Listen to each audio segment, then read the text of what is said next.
A Caçada, Lígia Fagundes Telles. A loja de antiguidades tinha o cheiro de uma arca de sacristia com seus panos embolorados e livros comidos de traça. Com as pontas dos dedos, o homem tocou numa pilha de quadros. Uma mariposa levantou voo e foi chocar-se contra uma imagem de mãos decepadas. Bonita imagem, disse ele. A velha tirou um grampo do coque e limpou a unha do polegar. Tornou a enfiar o grampo no cabelo. É um São Francisco. Ele então voltou-se lentamente para a tapeçaria que tomava toda a parte no fundo da loja. Aproximou-se mais. A velha aproximou-se também. Já vi que o senhor se interessa mesmo é por isso. Pena que esteja nesse estado. O homem estendeu a mão até a tapeçaria, mas não chegou a tocá-la. Parece que hoje está mais nítida. Nítida? Repetiu a velha, pondo os óculos. Deslizou a mão pela superfície puída. Nítida como? As cores estão mais vivas. A senhora passou alguma coisa nela? A velha encarou-o e baixou o olhar para a imagem de mãos decepadas. O homem estava tão pálido e perplexo quanto a imagem. Não passei nada, imagine. Por que o senhor pergunta? Não tem uma diferença. Não passei nada. Essa tapeçaria não aguenta mais leve escova. O senhor não vê? Acho que é a poeira que está sustentando o tecido, acrescentou, tirando novamente o grampo da cabeça. Rodou entre os dedos com ar pensativo. Teve um muxoxo. Foi um desconhecido que trouxe. Precisava muito de dinheiro. Eu disse que o pano estava por demais estragado, que era difícil encontrar um comprador, mas ele insistiu tanto. Preguei aí na parede e aí ficou. Mas já faz anos isso, e o tal moço nunca mais me apareceu. Extraordinário! A velha não sabia agora se o homem se referia à tapeçaria ou ao caso que acabara de lhe contar. Encolheu os ombros. Voltou a limpar as unhas com o grampo. Eu poderia vendê-la, mas quero ser franca. Acho que não vale mesmo a pena. Na hora que se despregar, é capaz de cair em pedaços. O homem acendeu um cigarro. Sua mão tremia. Em que tempo, meu Deus? Em que tempo teria assistido a essa mesma cena? E onde? Era uma caçada. No primeiro plano estava o caçador de arco retesado, apontando para uma touceira espessa. Num plano mais profundo, o segundo caçador espreitava por entre as árvores do bosque, mas esta era apenas uma vaga silhueta, cujo rosto se reduzira a um esmaecido contorno. Poderoso, absoluto, era o primeiro caçador. A barba violenta como um bolo de serpentes, os músculos tensos à espera de que a caça levantasse para desferir-lhe a seta. O homem respirava com esforço. Vagou o olhar pela tapeçaria que tinha a cor esverdeada de um céu de tempestade. Envenenando o tom verde musgo do tecido, destacavam-se manchas de um negro violáceo e que pareciam escorrer da folhagem, deslizar pelas botas do caçador e espalhar-se no chão como um líquido maligno. A touceira na qual a caça estava escondida também tinha as mesmas manchas e que tanto podiam fazer parte do desenho como ser simples efeito do tempo devorando o pano. Parece que hoje tudo está mais próximo, disse o homem em voz baixa. É como se... Mas não está diferente? A velha afirmou mais o olhar. Tirou os óculos e voltou a pô-los. Não vejo diferença nenhuma. Ontem não se podia ver se ele tinha ou não disparado a seta? Que seta? O senhor está vendo alguma seta? Aquele pontinho ali no arco. A velha suspirou. Mas esse não é um buraco de traça? Olha aí, a parede já está aparecendo, essas traças dão cabo de tudo. Lamentou, disfarçando um bocejo. Afastou-se sem ruído com suas chinelas de lã. Esboçou um gesto distraído. Fique aí à vontade, vou fazer meu chá. O homem deixou cair o cigarro. Amassou-o devagarinho na sola do sapato. Apertou os maxilares numa contração dolorosa. Conhecia esse bosque, esse caçador, esse céu. Conhecia tudo tão bem, mas tão bem. Quase sentia nas narinas o perfume dos eucaliptos. Quase sentia morder-lhe a pele o fio úmido da madrugada. Ah, essa madrugada! Quando? Percorrer aquela mesma vereda, aspirar aquele mesmo vapor que baixava denso do céu verde ou subia do chão. O caçador de barba encaracolada parecia sorrir perversamente embuçado. Teria sido esse caçador? Ou o companheiro lá adiante, o homem sem cara, espiando por entre as árvores? Uma personagem de tapeçaria? Mas qual? Fixou a touceira onde a caça estava escondida.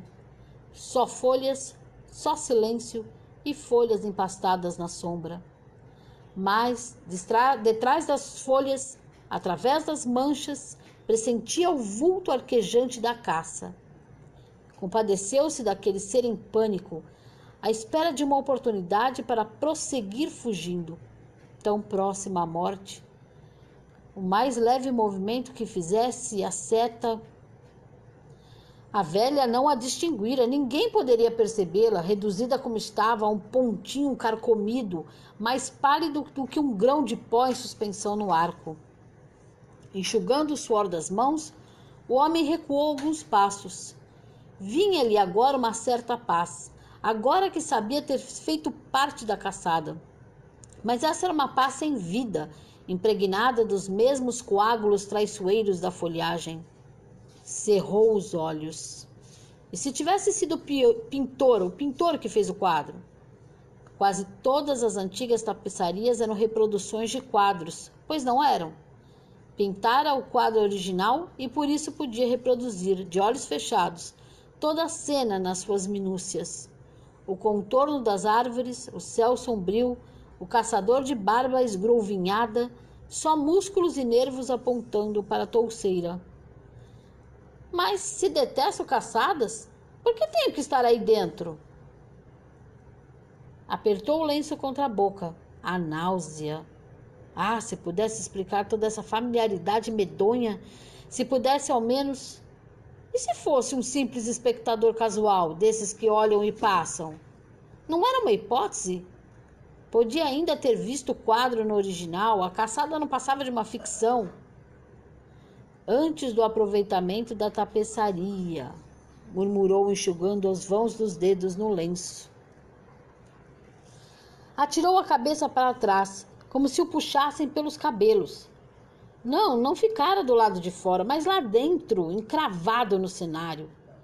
E porque tudo parecia mais nítido do que na véspera, porque as cores estavam mais fortes apesar da penumbra? Porque o fascínio que se desprendia da paisagem vinha agora sim vigoroso, rejuvenescido. Saiu de cabeça baixa, as mãos cerradas no fundo dos bolsos. Parou meio ofegante na esquina, sentiu o corpo moído, as pálpebras pesadas. E se fosse dormir? Mas sabia que não poderia dormir. Desde já sentia insônia, segui-lo na mesma marcação de sua sombra. Levantou a gola do paletó. Era real esse frio? Ou a lembrança do frio da tapeçaria? Que loucura! E não estou louco, concluiu num sorriso desamparado. Seria uma solução fácil, mas não estou louco. Vagou pelas ruas, entrou num cinema, saiu em seguida e quando deu acordo de si, estava diante da loja de antiguidades, o nariz achatado na vitrina, tentando vislumbrar a tapeçaria lá no fundo. Quando chegou em casa, atirou-se de bruços na cama e ficou de olhos escancarados, fundidos na escuridão. A voz tremida da velha parecia vir de dentro do travesseiro, uma voz sem corpo, metida em chinelas de lã. Que seta! Não estou vendo seta nenhuma. Misturando-se à voz, veio vindo o murmurejo das traças em meio de risadinhas. O algodão abafava as risadas que se entrelaçavam numa rede esverdinhada, compacta, apertando-se num tecido com manchas que escorreram até o limite da tarja. Viu-se enredado nos fios e quis fugir, mas a tarja o aprisionou nos seus braços. No fundo, lá no fundo do poço, podia distinguir as serpentes enleadas num nó verde e negro. Apalpou o queixo. Sou o caçador? Mas ao invés da barba, encontrou a viscosidade do sangue. Acordou com o próprio grito que se estendeu dentro da madrugada. Enxugou o rosto molhado de suor. Ah, aquele calor e aquele frio.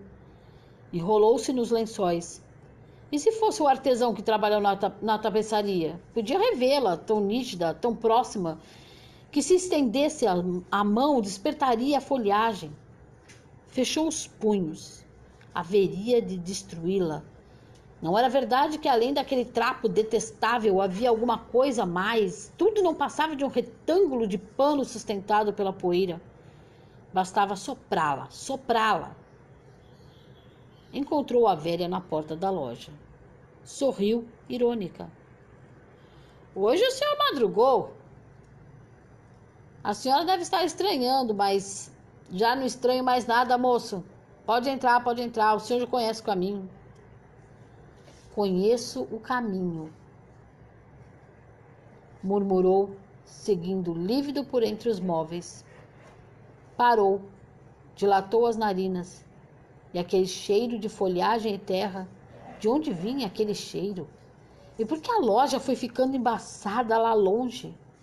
Imensa, real, só a tapeçaria se alastrar sorrateiramente pelo chão, pelo teto, engolindo tudo com suas manchas esverdinhadas. Quis retroceder. Agarrou-se a um armário, cambaleou resistindo ainda e estendeu os braços até a coluna. Seus dedos afundaram por entre os galhos e resvalaram pelo tronco de uma árvore. Não era uma coluna, era uma árvore. Lançou em volta um olhar esgazeado. Penetrara na tapeçaria, estava dentro do bosque, os pés pesados de lama, os cabelos empastados de orvalho. Em redor, tudo parado, estático. No silêncio da madrugada, nem o piar de um pássaro, nem o farfalhar de uma folha. Inclinou-se arquejante. Era o caçador ou a caça? Não importava, não importava. Sabia apenas que tinha que prosseguir correndo sem parar por entre as árvores, caçando ou sendo caçado. Ou sendo caçado? Comprimiu as palmas das mãos contra a cara esbraseada. Enxugou no punho da camisa o suor que lhe escorria pelo pescoço. Vertia sangue o lábio gretado. Abriu a boca e lembrou-se. Gritou e mergulhou numa toceira. Ouviu o assobio da seta varando a folhagem. A dor. Não! Gemeu de joelhos. Tentou ainda agarrar-se à tapeçaria e rolou encolhido, as mãos apertando o coração.